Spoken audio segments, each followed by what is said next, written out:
મોરબીના પીપળિયા 4 રસ્તા પાસે મારામારીમાં એકનું મોત, 3 ઈજાગ્રસ્ત.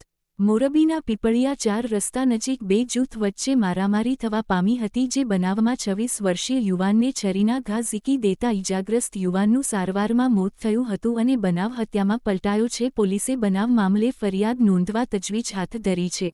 બનાવની પ્રાપ્ત વિગતો મુજબ નવી નવલખીના રહેવાસી દલ આસિફ ઇલિયાસ ઉ.વ. 26 અને તેની સાથે એક ઈસમ હતો, જ્યારે સામાપક્ષે ન્યૂ નવલખીના રહેવાસી 3 ભાઈઓ હસન અબ્દુલ સોતા ઉ.વ. 30 થી ઓછા અબ્બાસ અબ્દુલ સોતા ઉ.વ. 29 અને સુલતાન અબ્દુલ સોતા ઉ.વ. 26 હતા. અબ્બાસ સોતાને અગાઉથી ચાલતી માથાકૂટ મામલે પીપળિયા 4 રસ્તા પાસે જામગર જવાના રસ્તે બંને જૂથ વચ્ચે બગડાટી બોલી ગઈ હતી અને આસિફ દલ તેમજ તેની સાથે રહેલી વ્યક્તિએ છરી વડે હુમલો કરી દીધો હતો. મારામારીમાં તમામને નાની મોટી ઈજા પહોંચતા સારવાર માટે મોરબી સિવિલ હોસ્પિટલ ખસેડાયા હતા, જ્યાં ગંભીર રીતે ઈજાગ્રસ્ત અબ્બાસ અબ્દુલ સોતાનું સારવારમાં મોત થયું હતું.